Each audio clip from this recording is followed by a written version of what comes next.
Beautiful, beautiful, beautiful, beautiful, beautiful, beautiful, beautiful day.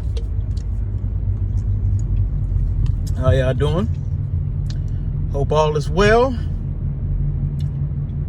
If you did not see my last video, pullbacks, definitely get to see that.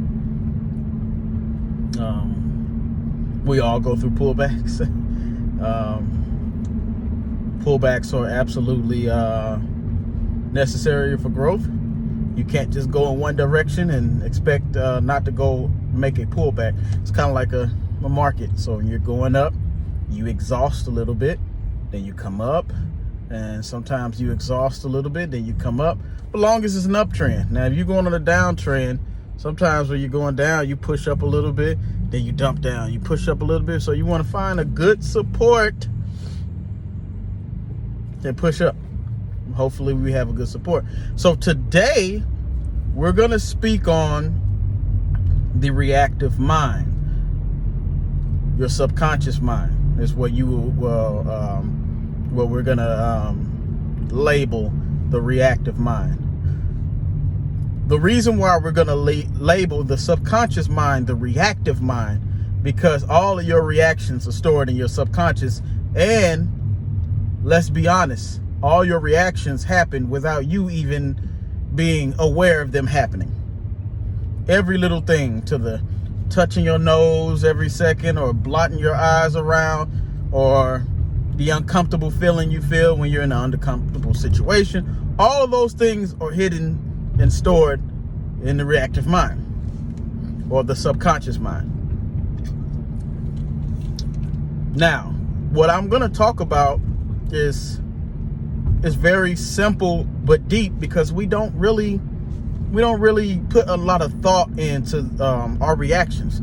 We can tell you what we do to react in certain situations, because we do it multiple times and we're so used to ourselves reacting a certain way, and we think it's a part of our characteristic, which makes it stuck there. It's really crazy how some of us think. So when the whole idea of the reactive mind is you're not thinking, so there's no creativity to your reactions. You're doing something that happened in the past, and when you get a certain sequence of things that happen, it triggers up an emotion and a reaction with that emotion. For an example, an angry person that's always angry and has anger issue. Certain things, depending on because there's different versions of angry people. You got angry people that get angry off of certain things. Then you have an angry person that gets anger off of like 10 or 12 different things. These type of people we stay away from, or if they do have friends, their friends are they're either sensitive to their anger, or they find a way around it and maneuver it. But it's always kind of rough, because if you're at the end of that backlash of that anger, it can really affect you and affect your life in a big way, especially if you're in a relationship with these type of people. You'll go through a emotional roller coaster with these people, and it can affect you in a harsh ways. But that's another story. That's something else. That's an antisocial person. But when it comes to the reactive mind, we have to think of one important thing.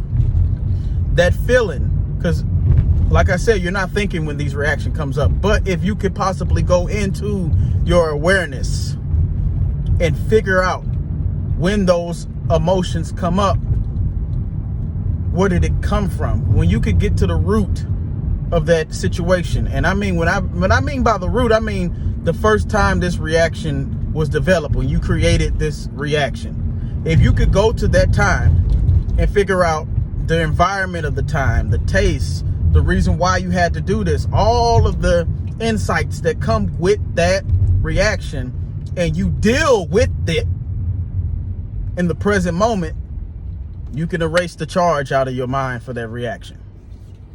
Now, I know that sounds far-fetched, But a lot of things sound far-fetched in your life. Just because it sounds far-fetched doesn't mean that it's true. Just because it sounds far-fetched doesn't mean that it's false. But it's something to think about when we're dealing with electricity. Electricity has memory. Your nervous system is a wired electricity system. If you do this to your wire at home, like if you had a vacuum or a TV and you kept bending the wire, eventually the wire will create a kink in it. And whenever it responds to the circuits, it'll respond the same way. And sometimes a great thing to do, like what electricians would do, like this electrician guy that was talking to me, if you actually go and unravel it and put it back to its original state, you have a great electric flow in that wire. But if you keep the kink there, then it's going to get that same reaction. Sometimes a spark, especially with vacuums, you know, after a while from messing up with the wires and the systems and stuff like that, it ends up messing up and you get a spark. And now you messed the vacuum up. Same with your mind. We've created these reactions, these kinks in our nervous system, and they automatically, without you thinking, control every aspect of your life, from your psychosomatic ills, from the way you deal with your relationships, the way you deal with yourself and life in general. Every reaction dictates the flow of your life. So now that we got that out into the open, then now let's get to the meat for some examples. Let's just say if you, in your conscious mind and you're in the moment, conjure up those feelings that you feel with your eyes closed. Feel those feelings and go back to the original, like go back in your mind, because this is not remembering. Recalling and remembering are two different things. So try to recall with your eyes closed and being totally relaxed the first time those reactions came up. Like, hold the reaction in your mind. Like, if you're an angry person, get angry real quick. Now ask yourself, or have someone else ask you to try with your eyes closed. And this is going to take a while. This is nothing happens overnight. It might take a while because the stronger it is, the deeper you're hiding it from yourself anyway. Go back in time in your mind. Recall the first time that you got this angry and you made the decision to keep this a thing for you.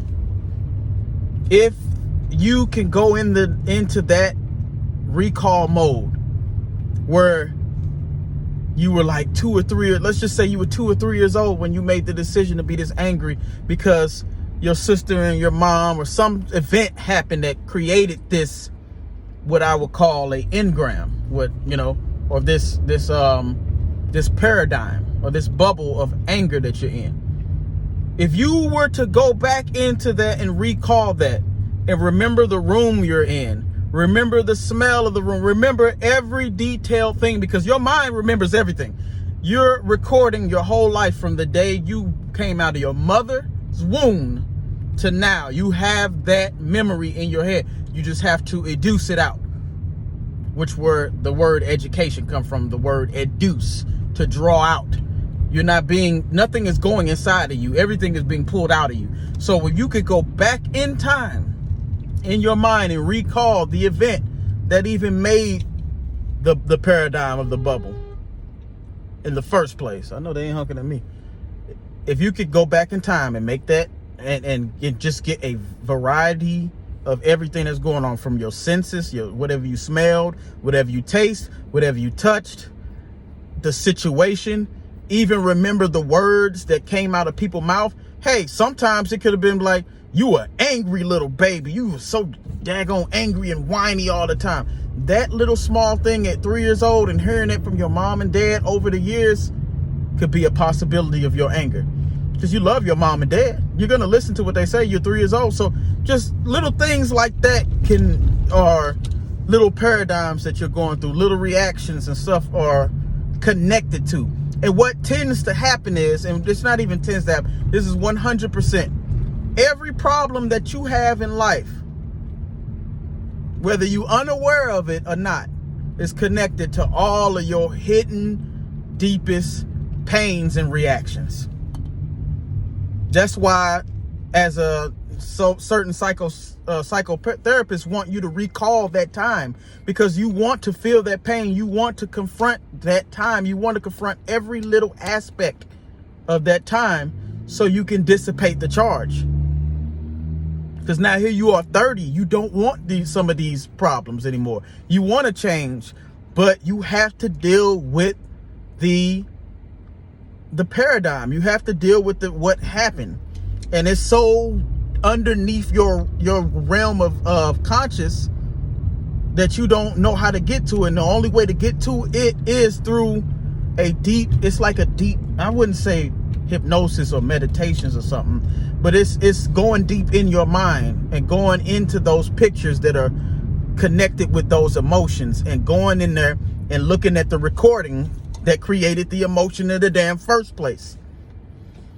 When you go into their mind and you go and look at some of those traumas that you went through, whether it be you been raped, whether it be you got beat real bad, and remember all the words that people said. Some of these people put curses on you. You're going to be a good for nothing person when you get an adult. And now here you are an adult, and you're a no good for nothing adult.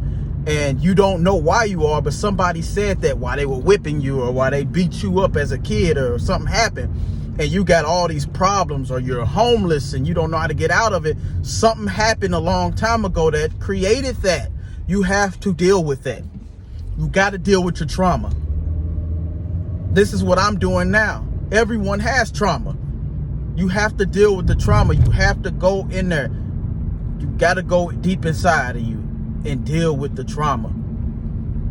We're human beings, but our analytical mind, which is the part of your subconscious that your spirit is connected to, it's like the God conscious. This part knows the answers to all of your questions. But the only way to access that is to get these reactions out of the way. Because if I want to go across the street to go get a bite to eat, but when I was 3 years old, I crossed the street and got ran over by a car, and now I'm 30 years old, I'm scared to cross the street, I'm never going to get to the promised land. You get what I'm saying? Or, in another example, or if, me and my father have a terrible relationship, and all of a sudden, we got this authoritative problem. So now here I am at 30, I can't keep a job because any man that resembles my father's authoritative figure triggers me. Now we're arguing. I'm never going to get through life. And if I don't go deep inside, I'm never going to realize what the problem is. So I'm going to continue creating an environment where my reactive mind creates triggers.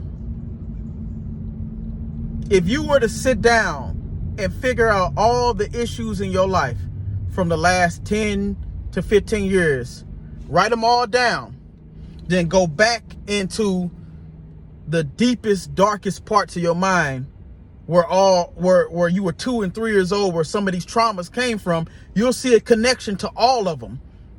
So what you're doing is, and it's just survival. Whatever reactions that you have that you didn't deal with, your mind will automatically, systematically have them presented to you in your life over and over and over and over again until two things happen. You deal with them or you don't deal with them.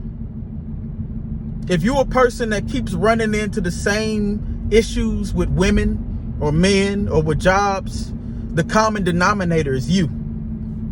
You got to dig in deep and see what the issue is. You worked at Taco Bell, McDonald's, Burger King, FedEx, and Whole Foods, but your boss is giving you the same bull crap, but you keep projecting out that, oh, it's the boss, it's the boss. When are you going to project in?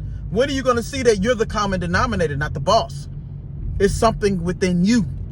that needs change. You have your reactive mind away from your success. Or, hey, here's another one. You're trying to learn how to day trade. You're trying to learn stocks. But, you know, you see the candle going up and you keep going in on the candle going up, and then the next hour the candle dumped down and hit your stop loss. But you keep doing that. That's your trade setups or doing the same things. Or you in so much drawdown that you close it out and then you come back and it's back going in your direction. You got to deal with that mind. You got to figure out why I keep making the same cycle of mistakes. And that's those reactions that need to be dealt with.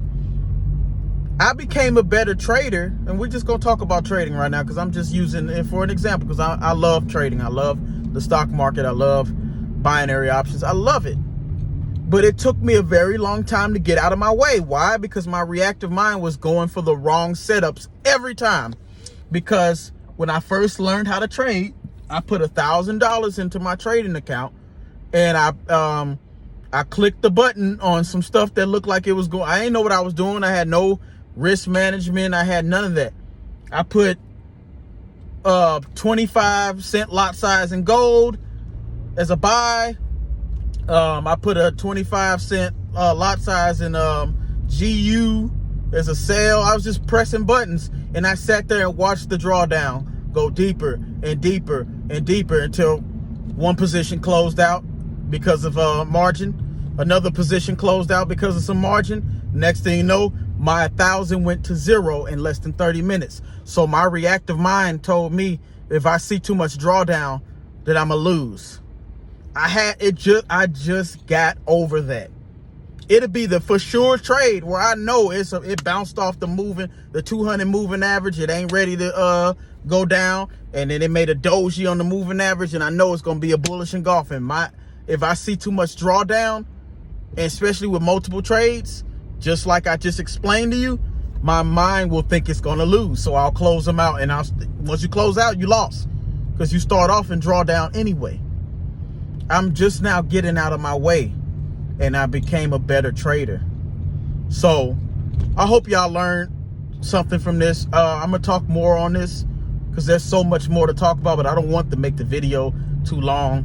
But definitely you're gonna hear more from me, and I got some surprises to tell about my situations. I made a big jump, so I'll catch up with y'all. Peace.